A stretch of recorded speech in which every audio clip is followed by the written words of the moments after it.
बजल डंका राजा बन जई है मोदी, बजल डंका राजा बन जई है मोदी, बन जई है मोदी हो बन जई है मोदी, बजल डंका राजा बन जई है मोदी, बजल डंका राजा बन जई। नमस्कार, आप देख रहे हैं वीके न्यूज। मैं हूं सुनील राउत और इस वक्त मौजूद है हम प्रधानमंत्री नरेंद्र मोदी के संसदीय क्षेत्र बनारस में। और कहते हैं कि बनारस इन दिनों बहुत हॉट सीट बनी हुई है, लेकिन सरकार जो तय होती है, सरकार जो चुनी जाती है, वो शहरों से नहीं गांव से चुनी जाती है। तो इसीलिए हम गांव पहुंचे, गांव के माहौल को जानने पहुंचे हैं। और ये गांव बहुत खास है। ये गांव इसलिए बहुत खास है क्योंकि आजमगढ़ से चुनाव लड़ने वाले निरहुआ को सुपरस्टार इसी गांव ने बनाया है। इसी गांव में पहली जो उनकी फिल्म थी निरहुआ रिक्शा वाला, जिस रिक्शे पर वो नामांकन भरने पहुंचे थे, वो रिक्शा, उस रिक्शे से उस कामयाबी के शिखर पर वो इसी गांव से पहुंचे। इसलिए ये गांव बहुत महत्वपूर्ण है। और ये गांव बहुत अहम इसलिए भी है क्योंकि ये बॉर्डर का क्षेत्र है। महेंद्र नाथ पांडे जो बीजेपी के अध्यक्ष है, उत्तर प्रदेश बीजेपी के अध्यक्ष, और प्रधानमंत्री देश के नरेंद्र मोदी, दोनों के संसदीय क्षेत्रों के बीच पुल बनाने का काम करता है। इसलिए भी ये अहम है। साथ ही साथ ये गांव इसलिए भी अहम है क्योंकि यहाँ पर कई ऐसे लोग हमारे साथ मौजूद हैं जो असल में इस देश की जो राजनीति जहां से तय होती है, बनारस जैसे क्षेत्र, वहां की बनारस हिंदू यूनिवर्सिटी बहुत अहम है, राजनीति में उसका अहम रोल होता है। उसके प्रोफेसर भी हमारे साथ मौजूद है और वो इसी गांव से है। तो राजनीतिक माहौल क्या कह रहा है, मिजाज क्या कह रहा है, इस गांव से आपको जो भारत देश के असल गांव का मिजाज क्या है, माहौल क्या है, वो पता चल जाएगा। मैं आपका कुछ लोगों से परिचय करा दूं।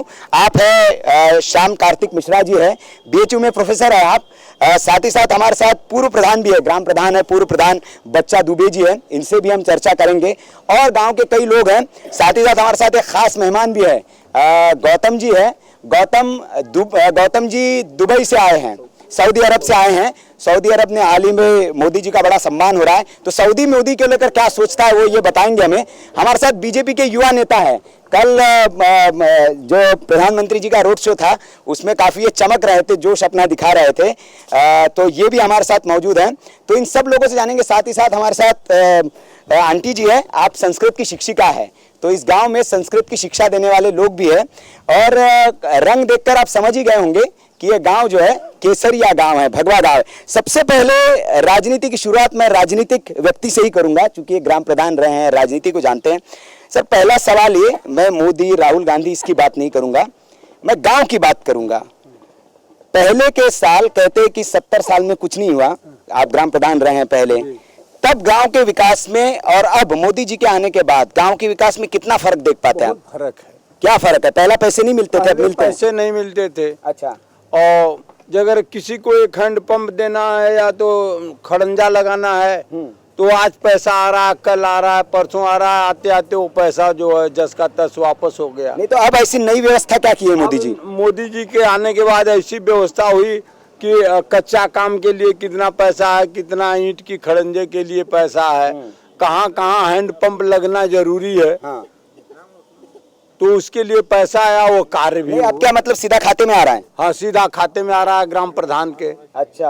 हाँ, कच्चा तो विकास ज्यादा हो रहा है। हाँ, विकास। लेकिन आपका गांव हम देख रहे हैं कुछ बहुत ज्यादा तब्दीली दिख नहीं रही है हमको। तब्दीली इसलिए नहीं देख रहे हैं कि लोग नौकरी वाले हैं। हाँ। कोई कहीं रहता है, कोई कहीं रहता है। जैसे प्रोफेसर साहब है। हाँ। ये जो है इनका तो बस वो 2-4 घंटा इस गाँव। तो मतलब क्या गाँव में लोग नहीं रहेंगे तो गाँव का विकास नहीं होगा? अरे भाई, जब कहने वाले मिलेंगे किसी से तब ना विकास होगा। अच्छा, कोई नेता वेता आते नहीं है आपके गांव में? नेता होता आते हैं, उधर बातचीत करते हैं, अपना चले जाते हैं। महेंद्र नाथ पांडे यहाँ आए 2-4 बार। अच्छा।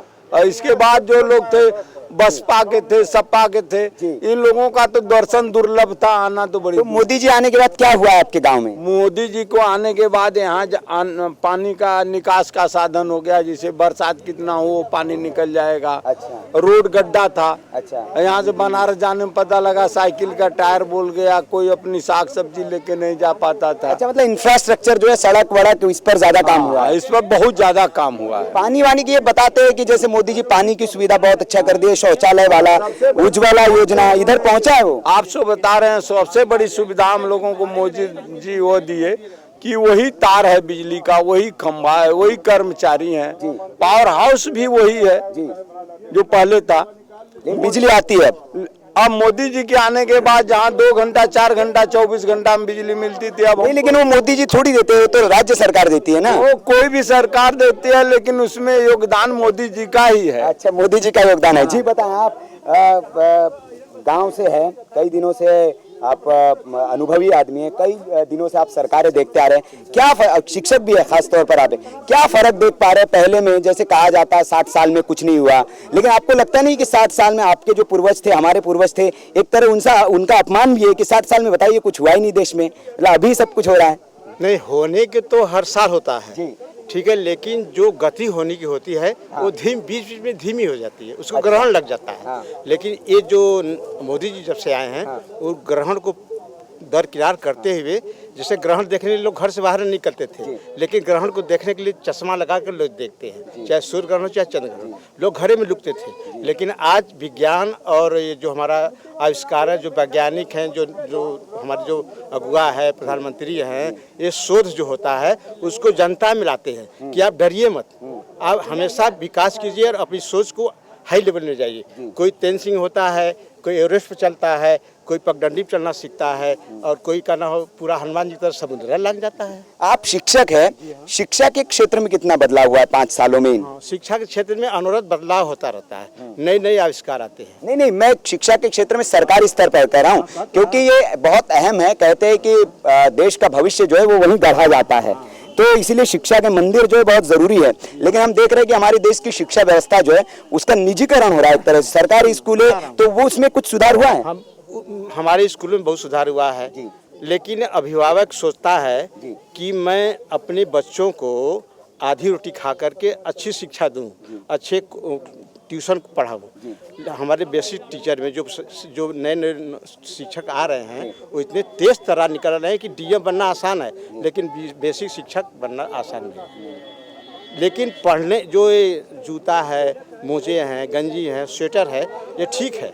नहीं, मैं वही कह रहा हूँ कि मतलब आप खाना दे रहे, बच्चों को कपड़े दे रहे हैं, लेकिन जो शिक्षा की गुणवत्ता है, क्लासरूम से हम गांव में जाते हैं, देखते हैं छत नहीं है स्कूलों पे, उसमें कुछ सुधार हुआ है? नहीं, मैं सबकी बात नहीं कर रहा हूँ, मैं हमारे पास खबरें आती रहती है कि पेड़ के नीचे स्कूल लग रहा है, उसमें कुछ सुधार हुआ है? जो पहले पेड़ स्कूल वगैरह कुछ बने, सुनिए, जो पेड़ के नीचे लगता था, विश्व बैंक आया, विश्व बैंक से हर गांव में 1 किलोमीटर प्राइमरी हो गया, 3 किलोमीटर उच्च प्राथमिक यूपीएस करते हैं वो हो गया, और पूरे आपके 3-6 किलोमीटर में राष्ट्रीय मुक्त विद्यालय हो गया, राष्ट्रीय विद्यालय हो गया। मतलब अभी इन 5 सालों में हुआ है?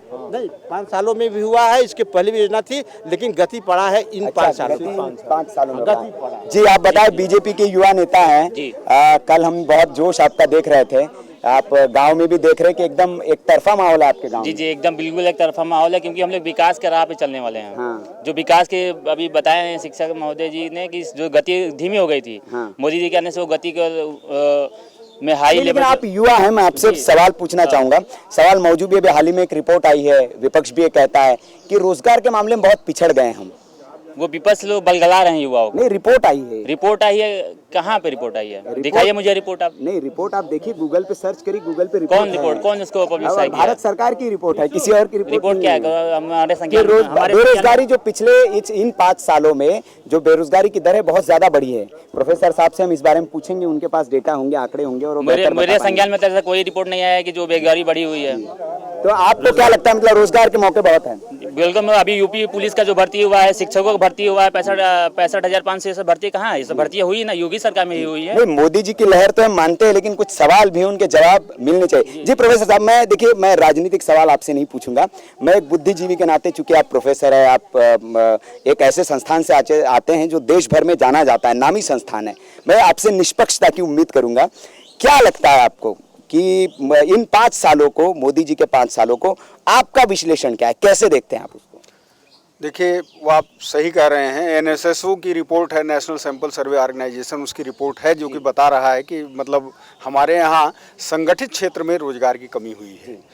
तो शायद बच्चों को पता नहीं होगा, लेकिन हमने रोजगार का अर्थ ही गलत गढ़ दिया था। हमने ये मान लिया था और लोगों को एक संदेश दे दिया था कि जिन लोगों को नौकरी मिली वही लोग रोजगार में हैं, जो लोगों को नौकरी नहीं है वो रोजगार में नहीं है। हमारे यहाँ भारत में रोजगार का वो कभी कंसेप्ट ही नहीं रहा है, वो अवधारणा ही नहीं रही है, और उससे लोग अपने सिर्फ जीविका तक ही अपने को सीमित नहीं रखते थे, बल्कि समाज कैसे संचालित हो, समाज में सुख कैसे हो, सुखी जीवन कैसे रहे, कैसी जीवन शैली रहे, वो सब शिक्षा का अंग हुआ करता था। और हर आदमी को बिना अपने घर गांव छोड़े हुए एकदम सम्मान के साथ अपने जीविका को अर्जित करने की व्यवस्था थी। क्या था वो स्वरोजगार, सेल्फ एम्प्लॉयमेंट था। उस सेल्फ एम्प्लॉयमेंट को हम लोगों ने कभी रोजगार माना ही नहीं, जबकि आज के डेट में विश्व का कोई भी देश हर व्यक्ति को, अपने देश के हर नागरिक को रोजगार नहीं दे सकता है। बिल्कुल प्रोफेसर, मैं आपकी बात से एकदम तालीफ करता हूँ, इस बात से बिल्कुल ये एग्री करता हूँ। ये लोगों को नहीं है, रोजगार को हम सरकारी नौकरी से ही जोड़ते हैं, लेकिन सबसे बड़ा रोजगार अगर कोई स्वरोजगार है। इसके लिए मोदी जी ने कदम भी उठाए, स्किल डेवलपमेंट स्कीम लाई। लेकिन आप इस बात को मानेंगे कि जब हम ग्रामीण स्तर पर जाते हैं तो लोगों ने इसको पैसा कमाने का जरिया बना दिया है, स्किल्ड नहीं कर पा रहे हो लोगों को। सेंटर के जरिए सिर्फ बच्चे दिखाकर कुछ पैसे कमाने का, मतलब वो ढाक के 3 पात है। मोदी जी ने तो योजना ला दी, लेकिन आपको लगता है कि उसके क्रियान्वयन हो पा रहा है? देखिए, दो चीज है, ये दो अलग अलग स्तर की बात है। एक तो वह सोच विकसित होना स्वरोजगार की, दूसरी बात उसको क्रियान्वित करने का। पहले वो सोच ही नहीं थी, आज कम से कम वो सोच जमीन पर ले आने का प्रयास हो रहा है। अब अगर सोच हमारी है तो क्रियान्वयन के स्तर पर जो दिक्कतें हैं उसको हम दूर कर सकते हैं। चूंकि लोगों की आदत रही है, सरकार की कोई योजना आती है तो लोग उसमें अपने लिए गुंजाइश ढूंढते हैं कि हम क्या कमा सकते हैं, इसलिए उसी स्तर से, उसी तरह से लोग उसी निगाह से देख रहे हैं। हाँ, तो कहने का मतलब जी, आप कह रहे हैं कि अब वो उस सोच को डेवलप किया जा रहा है कि एक जो जनता है वो स्वरोजगार की अहमियत को समझे। हम आपके पास और आएंगे, बीएचयू से जुड़े कुछ दिलचस्प सवाल मेरे पास है। मैं पहले दादाजी के पास आऊंगा, बड़े दिलचस्प, इनका अटायर जो है बहुत दिलचस्प लग रहा है, बीजेपी का झंडा भी इन्होंने लगाया हुआ है। जी बताएंगे, मोदी जी, राहुल गांधी, प्रियंका गांधी, मायावती, अखिलेश, बहुत सारे लोग हैं। एक तरफ मोदी जी और बाकी एक टीम है पूरी। हाँ, बाकी एक तरफ मोदी जी है और बाकी टीम एक तरफ है। हाँ, आप किसके तरफ हैं? हम तो मोदी जी की तरफ है। मोदी जी की तरफ क्यों, मतलब क्या वजह क्या है? वजह यह है कि उन्होंने देश को सुरक्षा दिया। देश को, आपको क्या मिला है 5 सालों में? हमको बहुत कुछ मिला, देश का सुरक्षा मिला, हमारे हिंदुस्तान को पूरा विश्व जानने लगा। कल नहीं जानता था विश्व, कल हिंदुस्तान के वो प्रधानमंत्री जाते थे जो है मनमोहन, तो खड़े रहते थे। नहीं, ऐसे मत कहिए कि कल भारत को विश्व नहीं जानता था, वो मजबूती नहीं थी ये कहिए, लेकिन जानता था। भारत तो आदि अनादि काल से भारत की पहचान है विश्व में, हम विश्व गुरु थे कभी। जितने देश आज हमारे साथ, हमारे जानते नहीं थे, ये शब्द गलत है। जिसे आज जितने देश हमारे भारत के साथ हैं, कल उतने लोग साथ नहीं थे। बिल्कुल बिल्कुल, हमारी बहुत बड़ी है भारत, ये मोदी का देन है। ये झंडा मोदी ने गाड़ा और प्रधानमंत्रियों ने ऐसा नहीं किया, वो जो भी किया उन्होंने किया। दुनिया की आप बात कर रहे हैं, हमारे साथ सऊदी से आए हैं यहाँ पर वोट डालने का, खास कर गौतम जी है। गौतम जी, आप पहले कितने दिन से हैं वहाँ? मैं वहाँ पर 12 ईयर्स, 2007 से मैं सऊदी अरब में। 12 साल से आप वहाँ पर हैं। 7 साल पहले कांग्रेस की सरकार, 5 साल मोदी जी की सरकार। वहाँ के रहने में आप क्या फर्क महसूस कर रहे हैं मोदी जी के आने के बाद? बहुत अच्छा फर्क महसूस कर रहा हूँ। हमारे जो भारतीय अगर विदेशों में फंस जाते हैं तो हमारी मंत्री सुषमा स्वराज को, जो भी विदेश मंत्री हैं उनको बोलते हैं, वो तुरंत फॉलो करती हैं। हमारे इंडियन असेंबली अभी पावरफुल है, अगर हमको कोई प्रॉब्लम होती है तो इंडियन असेंबली में जाते हैं, वहाँ से नहीं होता डायरेक्ट हम सुषमा स्वराज जी को कॉल करते हैं। नहीं, वहाँ के लोगों का भी नजरिया कुछ बदला है भारतीयों को देखने के प्रति? बिल्कुल बदला है। अच्छा, लोग भारतीयों को अच्छे से लाइक करते हैं। अच्छा, पहले क्या माहौल था? पहले माहौल उतना नहीं था, अभी माहौल बहुत अच्छा है। अच्छा, हमारे पीएम का वर्ल्ड में हमारा जो धाक जमा है, तवज्जो मिलने लगी है, बिल्कुल मिलने लगी है। पहले की अपेक्षा बहुत 100% ज्यादा मिल रही है। अच्छा। और हमारे पीएम भी जाते हैं तो वो धाक है कि इंडिया का कोई प्राइम मिनिस्टर आया है। तो और क्या बदलाव देखते हैं आप? और बदलाव मैं यहाँ पर आने पे देखता हूँ, रोड सड़क। आप विदेश से आए हैं यहाँ, तो पहले जब आए होंगे और इस बार जब लौट के आए, क्या कितना फर्क? बहुत फर्क है सर।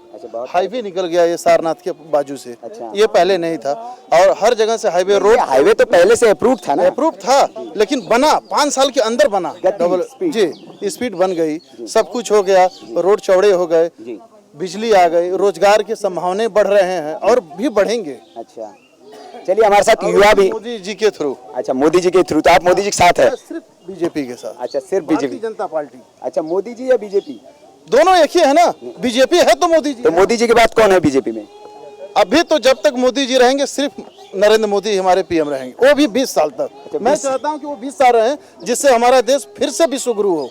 ठीक है, तो चलिए 20 साल तक मोदी जी रहेंगे नहीं। हमारे साथ एक युवा है और ये बनारस हिंदू यूनिवर्सिटी में पढ़ाई इन्होंने की है।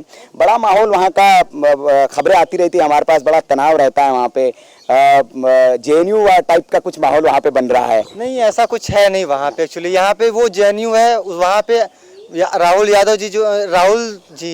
गांधी जी वो वहाँ पे सपोर्ट कर रहे हैं। कन्हैया कुमार है, जिग्नेश जी है, जो इन लोगों का अब भारत तेरे टुकड़े होंगे, ये कोई अगर हम लोग के देश में लगा, अभी यहाँ पे हम लोग सीधे बीएचयू में अगर ऐसा कोई लगा दे या यूपी कॉलेज में लगा दे, मतलब बनारस में कहीं भी कोई लगा दे। खबरें आई थी लड़कियों ने मोर्चा खोल दिया था मोदी के खिलाफ, लंका तक वो कुछ देखिए तक गए थे, मोर्चा खोला था। नाराजगी कुछ होती है वो अलग बात है, लेकिन देशद्रोह के बात अलग होता है। देशद्रोह का बात वो कोई नहीं करेगा। वहाँ पे मतलब सुविधा यूनिवर्सिटीज में कुछ मोदी सरकार आने के बाद कम हुई है, ऐसा कुछ नहीं? ऐसा कुछ नहीं है। अच्छा, ऐसा कुछ है नहीं, पहले से भी और अच्छा खासा हो गया वहाँ पे। अच्छा, तो ये जो करते हैं मतलब ये कोई संगठित गैंग है जो मोदी जी को हाँ कुछ है। अब पॉलिटिकल इमेज बनाने के लिए लोग ऐसा करते हैं, कुछ लोग होते हैं। अच्छा। अपना पॉलिटिक्स में जाना है, इमेज बनाना है, किसी तरीके से हाईलाइट होना है, तो उस तरीके से वो दिमाग लगाते हैं और अपना करते हैं। जैसे कन्हैया कुमार जी का ही ले लीजिए, अब वो क्या किए जेएनयू में। आपका मोदी जी के लिए क्या है?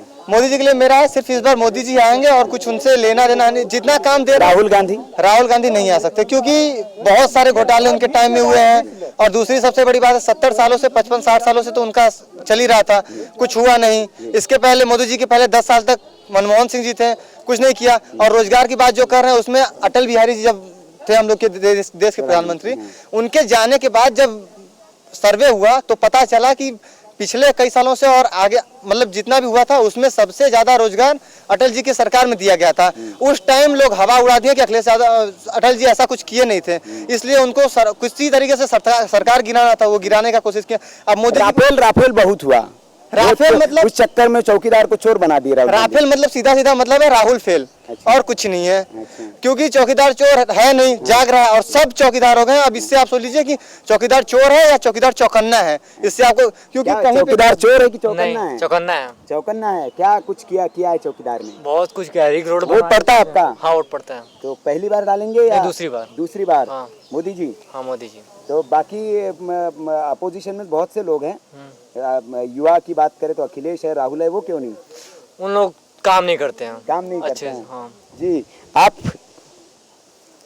क्या है, मोदी जी राहुल किसका माहौल है गांव में? नहीं, मोदी जी का माहौल है। क्या वजह? वजह है मोदी जी 5 साल बहुत कुछ किए, जो काम वो लोग नहीं कर पाए वो मोदी जी ने किए। आप? मोदी जी भी इतना काम किया कि कन्नड़ बार पे बार लाइट व्यवस्था गांव में नहीं था, गांव में तो लाइट व्यवस्था आ गया। और क्या हुआ है आपको? जैसे किसान है आप? नहीं। अच्छा, किसान नहीं है। किसान है कोई यहाँ पे गांव में? लाइट का व्यवस्था के बारे में आपको बताना चाहूंगा। जब 2014 से पहले जब था, हम लोग को पढ़ने के लिए लाइट सिर्फ मतलब आती नहीं थी। 5 घंटे 6 घंटे दिन का शिफ्ट रहता था तो उसमें 50 बार लाइन कटना है, और रात का शिफ्ट होता था तो 24 घंटा रहता है। अभी 24 घंटा रहता है, 23 घंटा तो रहता ही रहता है। अच्छा। 1 घंटा कहीं से फॉल्ट हो गया, कोई प्रॉब्लम है तो कट जाता है। हम लोग उस टाइम पढ़ने के लिए क्या होता था, अखिलेश यादव जी एक नया स्कीम लाए थे कि भोर में बच्चों को लाइट दे देंगे, शाम के टाइम लाइट दे देंगे बच्चों को पढ़ने के लिए। वो भी 10 दिन चला, उसके बाद कुल मिलाकर जो है कहा जा रहा है कि बहुत बदलाव आया है और मोदी जी के आने के बाद बिजली मिलने लगी है। भाई साहब भी हमारे साथ, हमने कल इनको रैली में भी देखा था, नामांकन रैली में थे आप, बहुत जोश आपका देखने वाला था, तो बताने की जरूरत नहीं कि आप मोदी के फेवर में हैं। तो क्या वजह है ये मोदी फेवर होने की? मतलब इस पहले से आप बीजेपी वाले या अभी हुए हैं इन सालों में? नहीं, ऐसी कोई बात नहीं है, पहले से बीजेपी वाले या अब कोई ऐसी बात नहीं है। मोदी जी के विकास कार्यों से अब मोदी जी का जो विदेशों में इंडिया के प्रति सोच बदला है, इसको देखते हुए ये लग रहा है कि मोदी जी अगर रहेंगे तो आने वाले समय में भारत फिर विश्व गुरु बन सकता है। ठीक है। इस बाकी पर क्यों भरोसा नहीं है आपको? बाकी में वो योग्यता नहीं दिख रही है। अच्छा। अभी देखिए जो है, जैसे राहुल गांधी या किसी की बात की जाए जो है, तो वो चीज उनके में दिख नहीं रही है। अच्छा। अगर हम कह रहे राहुल गांधी तो देखने के लिए एक मौका तो देना पड़ेगा ना। मौका 2 बार दिया गया था तो राहुल गांधी को प्रधानमंत्री बनना चाहिए था ना, मनमोहन सिंह को क्यों बना दिए? भाई 2 बार जनता ने उनको चुना, तो राहुल गांधी को देखकर ही कांग्रेस आई ना, कि मनमोहन जी को देखकर कांग्रेस आई? नहीं, तब तो सोनिया जी थी, राहुल जी थे कहाँ? अरे भाई क्यों नहीं, राहुल जी थे जो है। अच्छा। दूसरे के बाद तो राहुल जी थे ना, तो उनको आना चाहिए ना। तो क्यों नहीं आए? अच्छा, अब मतलब कुल मिलाकर आप कह रहे कि मोदी जी ही कर सकते हैं, मोदी है तो मुमकिन है। जहाँ मुमकिन है। हाँ जी, आप बताएं, कुछ कह रहे थे। हाँ, मोदी जी के सिवा कोई कुछ है ही नहीं, कुछ कर ही नहीं सकता कोई जी। हाँ, ये लोग खाली झूठा झूठा वादा करते हैं, कोई काम नहीं करते। नहीं, वो कह रहे हैं कि 72,000 देंगे, हम न्याय करेंगे। कहाँ से देंगे, उसका कोई रास्ता दिखाई पड़ रहा है सर? आपको बताइए कौन रास्ते से देंगे? वो कह रहे हैं कि भाई हमको रास्ता बता दें कि रास्ते बड़े बड़े अर्थशास्त्री जो है वो उनके पक्ष में आगे कह रहे हैं कि अच्छी योजना है उनके जितने। अच्छा, अभी पीछे शर्मा जी का बात हमने सुने थे ना, नहीं कांग्रेस के नहीं, जो राजन जो है उन्होंने भी कहा, बोले थे कि पाकिस्तान से बात होनी चाहिए, वार्ता होना चाहिए, सारी व्यवस्थाएं चलनी चाहिए, इतना कुल होने के बाद सब कुछ चलना चाहिए। सही है। नहीं, रिजर्व बैंक के पूर्व गवर्नर उन्होंने भी कहा है कि योजना अच्छी है और ये आती है तो अच्छा है। देखिए कितनी अच्छी है कि मतलब जहाँ से इतना बड़ा हमारे देश की इतनी सेना मारी गई, उसे कहने से व्यवस्था बनी रहनी चाहिए, व्यवहार बनाना चाहिए, बातचीत होनी चाहिए। सक्षम नहीं है, इतना पैसा कहाँ से देगी आप ही बताइए ना। अच्छा, नहीं वो कह रहे हैं कि उन्होंने वो बहुत दिनों से 6 महीने से काम कर रहे थे। ये तो युवाओं को गुमराह करने वाली बात है ना। आप रोजगार दीजिए, हम कह रहे हैं हमको आप बैठा के खिलाएंगे तो हम काम करने जाएंगे। तो नहीं, वो कह रहे हैं कि भाई जिनकी तनख्वाह जो 6,000 है तो बचा 6,000 डालेंगे। तो सर जी हम कह रहे हैं कि इतने साल 60 साल सरकार रही तो क्यों नहीं ये काम किए? आज जो है मोदी जी के डर से कर रहे हैं कि जनता को गुमराह कर रहे हैं, कि युवाओं को गुमराह कर रहे हैं। अभी तो वही जान सकते हैं ना। जब आते हैं तो हमेशा ये गरीबी हटाए, कभी गरीबी हटी नहीं। ये बात है कि इंदिरा गांधी ने भी कहा था, इंदिरा गांधी भी कहे, राजीव गांधी भी कहे, सोनिया भी कहे, राहुल जी भी आ रहे हैं, प्रियंका भी वही कह रहे हैं, उनके छोटे छोटे बच्चे आ गए वो भी कहेंगे। हाँ बिल्कुल कहेंगे ही, क्योंकि उनकी यही नीति रही है, कहो करो कुछ मत, करो कुछ मत। तो कर रहे हैं। मेन बात है कि अविश्वसनीयता का संकट है कांग्रेस के सामने। बिल्कुल बिल्कुल बिल्कुल अविश्वसनीयता का संकट है। कोई विश्वास उन पर करने को तैयार नहीं है। हमारे साथ भाई साहब है, मैंने सुना है कि आप गीत भी बहुत अच्छे गाते हैं। अच्छा, कभी कभी गाते हैं, कोई बात नहीं, मतलब गाते हैं जी, सुहार बहुत बड़ी, कोई नहीं, उनके हमारे साथ है, म्यूजिक की व्यवस्था हम गाएंगे। लेकिन पहले एक राजनीतिक सवाल आपसे, किसकी तरफ आप देख रहे हैं? मोदी जी की तरफ देख रहे हैं। मोदी जी की तरफ। हाँ, अरे वो देश के विकास पुरुष हैं, वो सन्यासी हैं, उनको कोई लालच मोह माया नहीं है। एक तो मामूली विधायक, उनका मकान जाके देख लीजिए, और वो 2 बार 3 बार मुख्यमंत्री रहे, प्रधानमंत्री रहे, आज भी उनका उसी तरह घर है, मकान है, भाई है, उनकी माँ बूढ़ी है, उसी तरह है, वही घर। राजनीतिक में नहीं है सर। हाँ, कोई नहीं है। अभी उनके भाई कबाड़ी की दुकान चलाते हैं, देश के लिए मरते हैं। नहीं, लेकिन उन पर तो बड़े आरोप लग रहे हैं कि वो उद्योगपतियों की मदद कर रहे हैं। लग रहे हैं आरोप, सब गलत लग रहा है, कोई भी आरोप सही नहीं। सब मुद्दा चाहिए ना, क्या मुद्दा लेके आए? अगर आज उद्योगपतियों की मदद कर रहे हैं तो अपने भाई की भी तो मदद कर सकते थे। जो गुजरात में मुख्यमंत्री थे तो अपने भाइयों को भी तो कर सकते थे। आज एक मामूली सा प्रधान, एक मामूली सा विधायक, 4 व्हीलर वगैरह, जमीन, फ्लैट सब कुछ हो जाता है। और हमारा एक मुख्यमंत्री जो पहले था नरेंद्र मोदी जी, और अब प्रधानमंत्री बने, मुख्यमंत्री रहते हुए भी उन्होंने अपने भाइयों के लिए कुछ नहीं किया। मतलब विपक्ष के जो आरोप है वो आप उस पर वो तो ऐसे ही लगाइए ना सर, लगाइए भाई। अब वो ऐसे रोज प्रेस कॉन्फ्रेंस कर रहे हैं, नए नए सबूत दे रहे हैं। नहीं, उनको तो सर जी करने दीजिए, वो तो ऐसे ही करेंगे ना। फर्जी निकला, सब कुछ तो देख रहे हैं आप ये सोचिए, आज एक मोदी जी, एक पीएम जो हमारे हैं, उनको हराने के सारी पार्टियां एक हो गई। क्यों हो गई भाई? पहले क्यों नहीं? भाजपा क्यों मोदी? ये लेके सारे चोर हैं, उनको हटाएंगे तभी हमारा जान बचेगा। आज सारे चौकीदार, एक ईमानदार हमारा पीएम आया तो आज उसको सभी हटाने चाहिए। क्यों? कि हमारी रोटी तो खत्म हो जाए। केजरीवाल जी भी आए थे, ऐसे ही वो कह रहे थे कि मेरे पास पूरी फाइल है, अटैच है, शीला दीक्षित भी तो चोर है। मैं आपको, मैं सर नंबर का एक चोर है। ईवीएम में करते थे, ठीक है। ईवीएम कोर्ट ने क्या कहा? लोग ईवीएम पे आप बोलते हो ईवीएम हैक हुआ, सब कुछ हुआ। जब कोर्ट ने बोला जो भी हैकर हो 1 वीक के अंदर मेरे पास आए और हैक करके दिखाए, लेकिन उन्होंने तो दिखाया नहीं। फिर सारे नेता कहाँ चले गए? सीएम तक बोलते थे, अरविंद केजरीवाल, जो भी लोग बोलते थे वो क्यों नहीं गए कोर्ट के सामने? जनता सच देखना चाहती थी, वो इसलिए नहीं गए कि हमको जेल हो जाएगी। अच्छा, ये प्रोपेगेंडा है, मतलब ये उनका प्रोपेगेंडा है। चलिए, प्रोपेगेंडा है, बहुत लोग। जी, आप क्या कहेंगे? मोदी जी के बारे में, मोदी जी के विकास को लेकर हम लोग आज भी चलते हैं। मोदी जी के आने के बाद भी विकास और बढ़ेगा, और विकास हो रहा है, जो छूटा है वो भी होगा। हम हाँ, उसमें कोई आपको उम्मीद है मोदी जी कुछ करेंगे? जी, कुछ कह रहे थे आप? हाँ, कह रहा था कि अभी 3 प्रदेशों में, राजस्थान, छत्तीसगढ़, मध्य प्रदेश में हुआ है, उन्होंने कहा था कि माफ कर दूंगा। किसका किसका माफ किया? कुछ किसानों कुछ नहीं किया। वो पुराने जो 5,000 10,000 था उनका किया, किसी का नहीं किया। दूसरी बात, कई प्रदेशों में उनका आज भी शासन है कांग्रेस का। किसको किसको 72,000 रुपया सालाना दे रहे हैं, किसको दिया उन्होंने? झूठ बोल रहे हैं। झूठ इनके बाप दादा बोलते आ रहे हैं, इनके जवाहरलाल नेहरू भी झूठ बोले। ये कोई राजीव जी ने कबूल किया था कि हम 1 रुपया बेचते हैं, वो 15 पैसे पहुंचता है।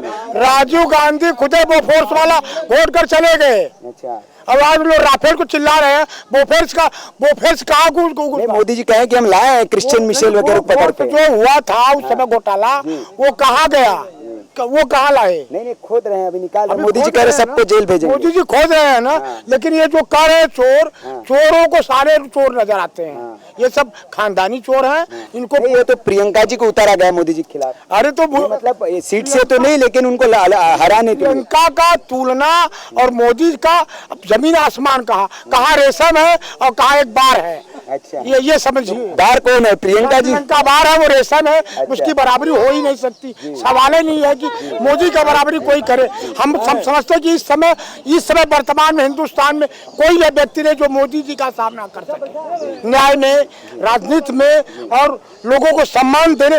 मोदी जी ने एक सुपर को सम्मान दिया, ये लोग जो है बड़े बड़े लोगों को बेइज्जत किए। ये लोग बेइज्जतें करते आ रहे हैं। कांग्रेस अच्छे को बेइज्जत करके छोड़ दिया और किसी को सम्मान नहीं दिया। जो किसी को सम्मान नहीं दिया, वो किसी का सम्मान क्या करना जाने। वो मोदी जी को चोर भी कह रहे हैं, बेईमान भी कह रहे हैं, लेकिन जबकि खुद सारे चोरी का, बेईमानी का पोटरा इनके यहाँ भरा हुआ है। प्रोफेसर साहब, मेरा एक सवाल है आपसे। बड़े मोदी सरकार जब से आई है, ये आरोप बड़ा लगता है उनके ऊपर कि शिक्षक कन्हैया कुमार जैसे वहाँ बेगूसराय से लड़ रहे हैं, वो कह रहे कि जो स्कॉलरशिप्स थी मिलने वाली, उस पर ब्रेक लगाया मोदी जी ने। शिक्षा क्षेत्र का बजट कम कर दिया है मोदी जी ने। तो ये इन आरोपों में कितनी सच्चाई आप मानते हैं? ऐसा है कि सबसे आज देश इस स्थिति में क्यों पहुंच गया, बौद्धिक रूप से दिवालिया क्यों हो गया। हम आज सब कुछ विदेशों में ही और पश्चिम में ही सब कुछ अच्छा देखते हैं और अपने देश का जो भी सांस्कृतिक विरासत रही है, सबको हम समझते हैं कि बेकार है। ये कैसी स्थिति आ गई? ये स्थिति इसलिए आ गई कि हम वही शिक्षा प्रदान किए। हमारे यहाँ शिक्षा का कंटेंट, शिक्षा में जो पढ़ाया गया पाठ्यक्रम, वो सब वही ले आके रख दिए जो कि हमको खराब, हमारी विरासत को खराब और पश्चिमी विरासत को अच्छा, जो अंग्रेज कहते थे वही हम पढ़ाते चले गए। इसलिए हमारी स्थिति खराब हो गई। आज शिक्षा में आमूलचूल परिवर्तन की जरूरत है कि हम अपने विरासत को सचमुच पहचानें। आज से 2000 साल पहले पूरे विश्व के जीडीपी में भारत का हिस्सा 1/3 था। ये हम नहीं कह रहे हैं।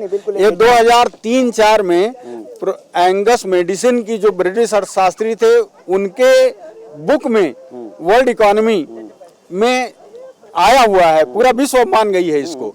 एक वक्त तो था कि दुनिया भर के लोग हमारे यहाँ पढ़ने आते थे। तक्षशिला और नालंदा जैसे हमारे यहाँ विश्वविद्यालय थे, तो हमारी शिक्षा का तो दुनिया लोहा मानती थी। लेकिन मैं ये उस आरोप की बात कर रहा हूँ, क्या इसमें सच्चाई है कि स्कॉलरशिप कम की गई, शिक्षा का बजट कम किया गया? नहीं, अनावश्यक जो किसी विचार विशेष को उभारने के लिए स्कॉलरशिप दी जाती थी और उसी को स्कॉलरशिप के रूप में एक्नॉलेज किया जाता था, उसको कम किया है थोड़ा। जी। हाँ, ये डेटा है। हम ICHR के निदेशक बने हैं, हाल ही में हमारी उनसे भी बात हो रही थी। तो कह रहे थे कि जो बुद्धिजीवी है, कई थीसिस सालों से उनकी पेंडिंग पड़ी हुई और पैसे उठाते जा रहे हैं, वो उन्होंने सबमिट नहीं किया है। करोड़ों रुपए का उनको फंड मिलते जा रहा था, तो इस पर रोक लगी। जी, बार बार ये प्रश्न उठता है कि मोदी ही क्यों, अन्य लोग क्यों नहीं? उसका मैं 1-2 छोटा उत्तर दे देता हूँ। जैसे मुलायम सिंह आजमगढ़ से पिछले चुनाव में खड़े हुए, वो एक बार भी क्षेत्र में आने की बात तो दूर गई, वो अपना सर्टिफिकेट भी लेने आजमगढ़ नहीं आए। जिस व्यक्ति के पास इतना समय नहीं है कि क्षेत्र के लिए अपना सर्टिफिकेट ले आ सके, वो क्षेत्र में क्या विकास करेगा? एक बात। दूसरी बात, मैनपुरी में तो बहुत विकास किया उन्होंने। नहीं किया, लेकिन आजमगढ़ तो उनका क्षेत्र था ना, ये क्षेत्र नहीं था तो लड़े क्यों? अगर वो नहीं मानते थे, उनको लड़ना नहीं चाहिए था। एक बात। दूसरी बात कि अगर मेनका गांधी को लिया जाए और उनके जगह जगह जो रोड शो कर रही, भाषण दे रही, उसको देखा जाए, तो उन्होंने एक बात कहा कि मोदी 5 साल में एक बार भी बनारस नहीं गए, जिस संसदीय क्षेत्र से मतलब उन्होंने चुनाव लड़ा था और जहाँ के लोग उनको सांसद बनाए थे। इससे बड़ा मजाक कोई हो ही नहीं सकता है कि मतलब मोदी कितनी बार बनारस में आए और वो पब्लिकली कह रही है महिला कि वो एक बार भी बनारस नहीं गए। और दूसरी बात, वो लोग माने जिन गांवों को मोदी जी ने अडॉप्ट किया था, गोद लिया था, उस गांव में गोद लेने के बाद वो कभी गए ही नहीं, उनका विकास की बात छोड़ दीजिए, ऐसा वो कहती हैं, आरोप लगाती हैं। मुझे लगता है कि बनारस का हर गांव चाहता है कि मोदी जी उस गांव को गोद के रूप में लें, क्योंकि जिस गांव जयपुर को उन्होंने गोद लिया, वो बताते हैं कि वहाँ शुरू में तो बहुत अच्छी हालत थी, लेकिन हमारे कुछ मीडिया साथी गए थे, कुछ रिपोर्ट्स लेके आए कि अब तो हालात थोड़े खराब हो गए। ऐसा है कि एक बार गांव में व्यवस्था बना दी गई, तो क्या गांव वालों की जिम्मेदारी नहीं कि उस व्यवस्था को रखें? अगर हम नहीं रख पाते तो हमारी कमी है, लेकिन काम नहीं हुआ ये कहना काम ये हम नहीं कह रहे, हमने भी कह रहे कि जब शुरुआत में हम देखे थे बहुत सुधार वहाँ किया गया, लेकिन वो मेंटेन नहीं रह पाया। जी आप कुछ कह रहे थे मैनपुरी के बारे में। मैनपुरी के बारे में मैं ये कह रहा था कि मैं सन 70 में रोडवेज में था, हाँ, ड्राइवर इंस्ट्रक्टर के पद पर, जो इम्तिहान होता है ड्राइवरों का। अब मैं वहाँ अपने हाथ से गाड़ी भी चलाता था। उस समय हमारा ट्रांसफर यहाँ से इटावा हो गया, और सपई वही गांव है इटावा के पास में। हाँ, सपई। हाँ, यहाँ महोत्सव होता है, हर साल बनाते हैं। वहाँ ये जूनियर हाई स्कूल के प्रधानाचार्य थे। अच्छा, मिडिल स्कूल बिल्कुल बिल्कुल, पहलवान जी भी थे। हाँ, और ये भी थे, शिवपाल भी थे, इनके एक भाई वो राम गोपाल जी, हाँ, तब प्रोफेसर था। उस समय इनके पास, इनके परिवार में 35 बीघे से ज्यादा आराजी नहीं रही होगी। अच्छा, हाँ, मैं इनके गांव भी गया हूँ, इनका घर भी पुराना देखा हूँ। हम ही नहीं थे, हमारे एक मित्र थे। 77 की बात बता रहे हैं आप? हाँ हाँ, ये हमारे एक मित्र थे जो कि यहाँ से हरहुआ के पास में सिंहपुर गांव है, जो आर्मी के रिटायर थे और रोडवेज में ड्राइवर थे, वो भी साथ में थे। हम लोगों का ट्रांसफर हो गया। उस समय ये इतने बड़े काश्तकार थे, और जब ये मुख्यमंत्री हुए तो इटावा से लेके सपई तक इनका हो गया। जो रोड पर सब्जी बेचने वाले थे, गुमची लगा के रखने वाले थे, सब जमीन इनकी हो गई, उनको निकाल दिया गया। अच्छा, मतलब कब्जा कर लिया इन्होंने? कब्जा कर लिए। अच्छा, तो इनकी लाठी, इनकी भैंस। अच्छा, तो ये असलियत है मुलायम जी की और उनके परिवार। वो तो अखिलेश जी भी बता रहे, अखिलेश जी भी कुछ टोटी वोटी निकाल के ले गए थे। हमारे विभाग के सीताराम शर्मा स्टेशन सुपरिटेंडेंट थे, जो चंदौली के रहने वाले हैं, शायद हो या उनका निधन हो गया हो, यह मेरे पास प्रमाण भी है। अच्छा, हाँ, नहीं, ये उनके लड़के अखिलेश, उन पर भी आरोप लगे, टोटी निकाल के लेके चले गए वो। हाँ, वो मुख्यमंत्री आवास। बताइए, इतनी जमीन हड़प लिए, हम यहाँ बरियार हो गए तो हमारा हो गया, हम आपको भगा दिए। यही हमारा धर्म। क्या कुछ कह रहे हैं आप? वो नल की जो वो अपना खाली किया आवास, तो वहाँ का टोटी खन लिए, और उसका जो जमीन में कुछ गाड़े थे वो सब खान करके उठा ले गए। क्या था जमीन में? माल रखे थे ना, उसी में गाड़ करके माल रखे, चोरी का माल था, निकाल ले गए। नहीं तो फिर जमीन खोदने का क्या था उचित है? जमीन क्यों खोदेगा कोई? टाइल खोल दिया, तोड़ दिया। चाचा के पास एकदम एक्सक्लूसिव जानकारी है कि अंदर माल गड़ा हुआ था, अखिलेश जी वो निकाल के लेके गए। हमारे साथ महिलाएं जी, हमारे साथ में जो थे हरहुआ के राम सिंहपुर है, वहाँ देवी शरण सिंह थे, वो मिलिट्री के रिटायरमेंट जो है ड्राइवर है, वो मेरे साथ वहाँ थे। उन्हें वो और आपने सब देखा है ये? हम जी। लोगों ने तो पूर्व प्रधान जी है बच्चे दुबे जी, इन्होंने एकदम हमें जानकारी दी यादव परिवार के बारे में कि उन्होंने देखा है उस परिवार को और आज क्या हालत है। ये भारतीय राजनीति का हाल है और इसलिए ये मोदी को पसंद करते हैं, इनकी माने तो। हमारे साथ कुछ महिला शक्ति भी है। मोदी जी बहुत बात करते हैं बेटी बचाओ बेटी पढ़ाओ, शिक्षित करने की बात करते हैं, महिलाओं के सम्मान की बात करते हैं, इसीलिए शौचालय योजना उन्होंने लाई। जी आंटी जी, हम आपसे जानना चाहेंगे किसके साथ हैं आप चुनाव में? मोदी के। मोदी जी के साथ। क्या मोदी जी ने कुछ दिया है? नहीं, कुछ दिया नहीं है, लेकिन अच्छे आदमी है। अच्छा, अच्छे आदमी है। कुछ करेंगे ही, वैसे तो रहेंगे नहीं, तो दे कुछ न कुछ दे ही रहे हैं, रोड बनवाए। गांव की महिलाओं के बारे में जैसे आप रहती होंगी, बातचीत होती होगी, तो क्या कुछ बदलाव आया है मोदी जी के आने के बाद? बहुत कुछ आया है। अच्छा। अरे रोड इतना अच्छा बन गया, नहीं पता लगा इतना इतना खड्डे में गाड़ी जा रही है, आ रही है। महिलाओं के सम्मान से जुड़े कुछ कदम? वो भी ठीक है, बच्चे मन पढ़ना लिखना हर एक चीज का इंतजाम हो रहा है। शौचालय की उन्होंने योजना लाई तो गांव में हर घर में शौचालय बन गया है। बन गया है लेकिन अपना बना है। अच्छा, पहले से बन गया है। और यहाँ मिट्टी का तेल, लकड़ी, मैंने सुना है कि मिट्टी का तेल नहीं बिकता है गांव में। नहीं मिलता है। अच्छा, नहीं मिलता है। मतलब ये एक पर्यावरण के लिहाज से बहुत अच्छा कह सकते हैं, इस गांव में मिट्टी का तेल नहीं बिकता है। और मुझे लगता है चूल्हा भी कोई नहीं जलाता होगा फिर। नहीं जलाता। तो ये पर्यावरण के लिहाज से भी बहुत अच्छी बात है। हमारे साथ एक कलाकार भी है, इनके पास आएंगे हम, इनसे कुछ सुनेंगे। क्या नाम आपका? जी मेरा नाम प्रतीक मिश्रा है। प्रतीक मिश्रा, बनारस जो है वो संगीत के क्षेत्र में अपना एक घराना भी है। बनारस घराना बड़ा मशहूर घराना है संगीत का, और बनारस से कई संगीतकार हुए, छिन्नीलाल मिश्रा जी हो गए या कई और नाम हैं, जो राजन साजन मिश्रा है और कई नाम हैं। जितने नाम लिए जाए, बनारस को तो संगीत का एक महाकेंद्र हम कह सकते हैं। हमारे साथ संस्कृत शिक्षिका भी है एक, इसी गाँव से ताल्लुक रखती है आप। सुषमा जी विदेश गई थी हाल ही में, तो उन्होंने संस्कृत में भाषण दिया था। कैसा लगा आपको? क्योंकि हमारे नेता तो अंग्रेजी में बोलते विदेश जाकर, पहली बार कोई नेता, अटल जी हालांकि जाते थे, लेकिन पहली बार किसी नेता ने संस्कृत में भाषण दिया था। बहुत अच्छा लगा, अपने देश की वहाँ पर संस्कृति झलक रही थी। जी, तो आप संस्कृत पढ़ाती हैं बच्चों को। वैसे तो बनारस संस्कृत का केंद्र भी रहा है, आदि अनादिकाल से बहुत पुरातन शहरों में से एक है। क्या फर्क महसूस करते, बच्चे पढ़ना चाहते हैं संस्कृत? हाँ सर, पढ़ना चाहते हैं।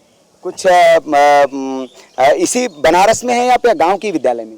नहीं, गांव के विद्यालय में। अच्छा, गांव के विद्यालय में रुचि है बच्चों की संस्कृत? जी, हाँ। जी, हमारे साथ अम्मा भी हैं। अम्मा जी बताएं, आप कुछ मोदी के बारे में हम सुन रहे हैं कि बहुत बड़ी फैन है आप मोदी जी की। हाँ तो बेटा जरूर जी। हम पढ़ी लिखी नहीं हूँ जी, लेकिन मोदी की जानकारी बहुत है। अच्छा। अब मोदी जी के हम बहुत चाहते हैं। अच्छा, हाँ।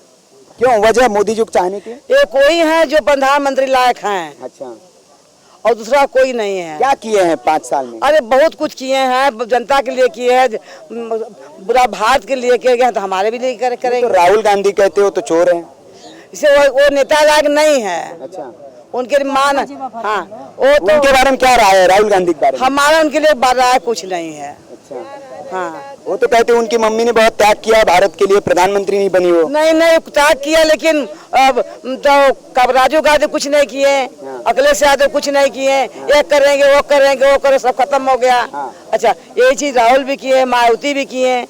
तो एक मोदी जी है जो सामने किए हैं और करेंगे। अच्छा, ऐसा नेता नहीं आया है ना आएगा। मोदी जी के लिए क्या कहेंगे आप? कुछ 2 लाइन कह दीजिए। हम क्या कहेंगे, हमारा पोता बजा देगा तबला। अच्छा, ये आपके पोते हैं? चलिए इनसे हम आते हैं। जी, कहाँ से सीखा है आपने? मैं बनारस हिंदू यूनिवर्सिटी से डिप्लोमा का कोर्स कर रहा हूँ। अच्छा, बनारस हिंदू यूनिवर्सिटी में ही पढ़ रहे हैं आप, डिप्लोमा तबले में। क्या कहते हैं उसको? प्रभाकर का कोर्स। अच्छा, प्रभाकर कर रहे हैं आप। तो क्या कितने साल से कर रहे हैं? अभी मेरा 3rd ईयर चल रहा है। अच्छा, 3rd ईयर चल रहा है। हम आपसे कहरवा सुनना चाहेंगे। कहरवा बजा सकते हैं? कहरवा बजा सकते हैं, अपने बनारस का बेस्ट ताल कहरवा है। जी, बिल्कुल, कहरवा सुनाइए।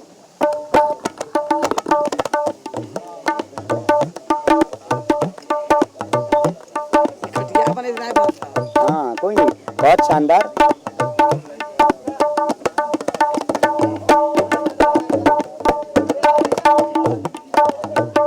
कोई गाने वाले हो तो आ जाओ। आइए अंकल जी। दादरा भी बजाते होंगे? जी, दादरा भी बजाते हैं। एक ताल नहीं बजाते। अच्छा, एक ताल अभी सीखा नहीं है आपने? तो सीख रहा है। अभी कौन से ताल सीखे हैं? दादरा सीखे हैं। हाँ, कहरवा सीखे हैं। 3 ताल सीखे होंगे? 3 ताल सीखे हैं। और रूपक ताल सीखे हैं। रूपक सीख गए हैं? हाँ। कितनी मात्राएं होती हैं? रूपक ताल में होती है 8 मात्राएं। 8 मात्राएं होती हैं। अच्छा जी, हमारे साथ आपका शुभ नाम सर? अनिल मिश्रा। अनिल मिश्रा जी भी हैं, आप गाते हैं? ये बेटा है, ये हाँ। बेटा है। अच्छा, ये बहुत बेहतरीन जोड़ी है। पुत्र है तबला वादक और पिता है गायक। तो हम सुनेंगे, कुछ सुनाइए। देवी की गावा। कोई बढ़िया सुनाइए। बजल डंका राजा बन जई है मोदी, बजल डंका राजा बन जई है मोदी, बन जई है मोदी हो, बन जई है मोदी। बजल डंका राजा बन जई है मोदी, बजल डंका राजा बन जई है मोदी। बस, जय हिंद। नहीं, और कुछ सुनाइए, बढ़िया गा रहे हैं। कोई लोकगीत सुना दीजिए आपका जो मशहूर है, तो मोदी जी के लिए आपने डेडिकेट किया, कोई लोकगीत आपके एरिया का। वही लोकगीत है। हर जगह मोदी मोदी हो रहा है, सब भूल गया है। अच्छा, सब भूल गया, मोदी मोदी हो रहा है। बहुत शानदार आप तबला बजाते हैं और आपके पिताजी भी बहुत शानदार गाते हैं। हमारी शुभकामनाएं आपके साथ है, बहुत आप तबला वादक बने। एक और नए मेहमान हमारे साथ जुड़ गए हैं। आपका शुभ नाम सर? अनिल मिश्रा। अनिल मिश्रा। मिश्रा जी, क्या आप भी मतलब गमछा देख के तो हमें बताने की जरूरत नहीं है कि आप मोदी जी के बारे में कुछ उल्टा कहेंगे, लेकिन फिर भी हम आपसे पूछ रहे हैं, बताइए मोदी जी क्यों? बताइए जी, मैं वही पूछ रहा हूँ कि क्यों मोदी जी? मोदी जी क्यों? मोदी जी पूरे राष्ट्र में जो है, पूरे राष्ट्र की इज्जत बचा रहे हैं। मोदी जी राष्ट्र के प्रति सोच रहे हैं। मोदी जी पूरे देश में जो है चौथा स्थान ला दिए हमारे देश का। मोदी जी क्यों? मोदी जी ने जो रोड, सड़क, शौचालय, लाइट, हम लोगों 44 साल मेरा उम्र हो गया, हम लोग ये लाइटें नहीं देख पाए। इस गांव में लाइट नहीं थी? नहीं, 5 घंटा 2 घंटा कोई ऊपर जाता था, छत पे गिर जाता था। कहीं खेत में पानी जा रहा है तो वो पानी जो है आधा तैयार नारी में रुक जाता था। मतलब 8 दिन में 1 बीघा खेत होता था, आज 8 घंटे में 1 बीघा हो रहा है। मतलब ये बड़ा बदलाव है। ये बड़ा बदलाव। अच्छा, आप किसान हैं जैसे कह रहे हैं, किसानों को लेकर बड़ा मोदी जी को ब्लेम किया गया। आप ये किया गया किसानों के लिए कुछ कर ही नहीं रहे भाई, ये ना कर्जा माफ कर रहे हैं। ये तो मेरा विपक्ष कह रहा है जी। हाँ, लेकिन किसान नहीं कह रहे हैं। कोई किसान कह रहा हो, मैं बीजेपी नेता की बात नहीं कर रहा हूँ। 150 बीघा जमीन का मैं काश्तकार हूँ। जी बिल्कुल, मैं किसान पूछ रहा हूँ आपसे। कोई किसान कह दे आपसे कि नहीं किसान बुरा कर रहा है, कि हमारे साथ बुरा कर रहे हैं मोदी जी, तो वो बात सही है, लेकिन किसान कोई नहीं कह रहा। नहीं, ये बड़ी समस्या ये है। मैं किसान के नाते आपसे जानना चाहूंगा, क्योंकि बड़ी तस्वीरें जब हमारे सामने आती है तो बड़ी विचलित होते हैं हम लोग कि किसान अपना खून पसीना बहाकर मेहनत से फसल पैदा करता है, लेकिन हम देखते हैं कि आलू फिर सड़कों पे फेंक देता है, टमाटर सड़कों पे फेंक देता है। स्टोरेज की बड़ी प्रॉब्लम है, उस क्षेत्र में कुछ काम हुआ है? राजा तालाब में स्टोरेज बना है, राजा तालाब में मोदी जी ने बनवाया है। मतलब आप बन रहे हैं? बनवा रहे हैं हर जगह। अच्छा, अब जहाँ कांग्रेस के शासन में 13 हॉस्पिटल था, इस समय 26 हॉस्पिटल का उन्होंने उद्घाटन किया। बनारस 70 सालों में उन्होंने 13 तो बनवाया, ये 5 सालों में 26 हॉस्पिटल बनवा दिए। बताइए। यहाँ बगल में हमारे बना है बिजली विभाग पावर हाउस, मोदी जी ने बनवाया है। जितना सड़क, रास्ता, रोड, बिजली, यहाँ जो भी काम हुआ है सब इसी शासन काल में हुआ। इसके पहले कोई काम, मतलब पहले से पास योजनाएं थी, लेकिन उसको गति। और सुने, जो गेहूं हम लोगों का 2 रुपया 5 रुपया किलो बिकता, आज 17-18 रुपया लोग गोड़ धर के ले रहे हैं। तो कहाँ से नुकसान किसानों का?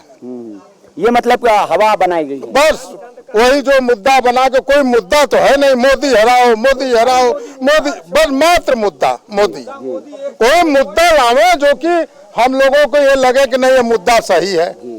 नहीं, राफेल वाले कह रहे हैं वो भी मुद्दा गलत। सुप्रीम कोर्ट, हाई कोर्ट, जिसको जो सुप्रीम कोर्ट सबसे बड़ा तो सुप्रीम कोर्ट है ना। सुप्रीम कोर्ट ने तो अभी मान लिया कि हम करेंगे दोबारा सुनिए। नहीं करेंगे ना, लेकिन सुप्रीम कोर्ट ये नहीं कहा कि नहीं राफेल सौदा गड़बड़ है, राफेल में घोटाला हुआ, ये नहीं ना कह रहा है। ये तो हमारे विपक्ष कर रहे हैं। नहीं तो ये राहुल गांधी को जो बेल मिली है उनके लिए भी कहाँ है सुप्रीम कोर्ट ने कोई घोटाला किया है? नहीं, ये तो हम भी नहीं कह रहे हैं कि उन्होंने घोटाला किया। वो तो जमानत पर छूटे हैं, जमानत पर चले। हमारे पार्टी में तो कोई नेता जमानत पर चल नहीं रहा है। कोई चल रहा है तो बताइए। पहले थे ना, नहीं कोई नेता नहीं। हमारे में जो भ्रष्ट है उसको निकाल दिया जाता है। नहीं, राहुल गांधी हम पार्टी के सिपाही हैं, हम लोग खुद बैठक में अभी आ रहे हैं। जो भी हमारे पार्टी में गलत होता है उसको निकाल दिया जाता है, सीधे बाहर कर दिया जाता है। भ्रष्टाचार नहीं है? नहीं, कोई भ्रष्टाचार। मध्य प्रदेश में तो एक व्यापक घोटाला हुआ था, बहुत शोर हुआ उस पे। उसमें कहाँ हुआ, वो भी साबित नहीं हो पाया। कमलनाथ कह रहे कि अब निकालेंगे। कमलनाथ क्या निकालेंगे? कमलनाथ के घर से 2500 करोड़ रुपया पकड़ाया उनके परिवार से, 282 करोड़। बताइए। नहीं तो उनके खिलाफ कुछ एक्शन नहीं हुआ? लेकिन एक्शन होगा ना चुनाव बाद, देखिए ना कितना एक्शन होगा। अच्छा, चुनाव बाद सब लोग डर रहे हैं इसीलिए कि इनको हटाओ, नहीं तो हम लोगों की बुढ़िया बिस्तर बन जाएगी। अच्छा, इसीलिए सब एक हुए? सब एक हुए। तो चलिए, गठबंधन का कोई असर भी नहीं। आप घूम रहे हैं, कोई गठबंधन का असर नहीं है। लेकिन वो जो मायावती अखिलेश की जो रैलियां हुई है, सभी लोग बैठे, कोई पार्टी किसी को दिया नहीं है। जी जी, कुछ भी पार्टी यहाँ नहीं हम लोगों को दिया है, लेकिन निष्पक्ष भाव से हम लोग जो सही है उसी को वोट करते हैं। नहीं, ये बात हम मानेंगे आपकी। पूछ लीजिए, किसी को हैंडपंप मिला हो, कुछ मिला हो, अपने स्वेच्छा से हम लोग वोट देते हैं। नहीं, ये बात तो हम मानेंगे। हम कल रैली में थे तो लोग अपने स्व खर्चे से मोदी जी के प्रचार करने पहुंचे थे। किसी ने टी शर्ट खरीदी, दी किसी ने कुछ। तो एक बहुत मोदी जी के पक्ष में लहर तो है, हमें मानेंगे लहर नहीं सुनामी उसको कह सकते हैं। युवा नेता हमारे कुछ कहना चाह रहे हैं, जी बताएं। मुझे एक संगठन के माध्यम से ये पत्र मिला हुआ है जिसके सामने आपको प्रस्तुत करना चाहिए कि क्या क्या लिखा हुआ है और लोगों को मतदान 100% करना चाहिए, इसके बारे में इसमें लिखा हुआ है। अच्छा। लोकतंत्र है वही सफल, मतदाता हो जहां अटल। जरा सोचिए, क्या आप ऐसी पार्टी को वोट देंगे जो जेएनयू में भारत विरोधी नारे लगाने वालों का समर्थन करती है? अच्छा। जो सेना के पराक्रम और सैनिकों के बलिदान पर सवार उठाकर पाकिस्तान का समर्थन करती है?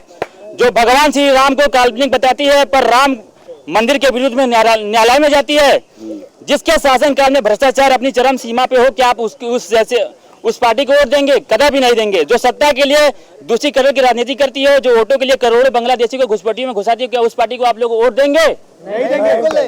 हम लोग उस पार्टी को वोट देंगे, उस राष्ट्रवादी पार्टी को वोट देंगे जो भारत को विश्व के अग्रणी देशों की श्रेणी में लाकर खड़ा कर सकती है, जो आतंकवादियों को सफाई के लिए सेना को खुली छूट दे सकती है, जो डोकलाम क्षेत्र के से चीन को वापस खदेड़ सकती है, जो म्यांमार और पाकिस्तान की सेना में जाकर आतंकवाद के शिविर को नष्ट कर सकती है। ये किसने लिखा है? एक संगठन के द्वारा मुझे गांव में आए थे लोग। हाँ। उन्होंने मुझे क्या संगठन किसका है ये संगठन उन्होंने नाम नहीं बताया। उन्होंने बोला कि मैं अच्छा, संगठन भी प्रचार कर रहा है, मोदी प्रचार कर रहा है, लेकिन राष्ट्र हित में कर रहा है। और आप बताएं, आपका वोट पड़ता है? नहीं, अभी नहीं पड़ता है। तो आप क्या किसके तरफ हैं? बीजेपी की तरफ। कितने साल के हैं आप? मैं अभी तो पढ़ाई चल रही है जी।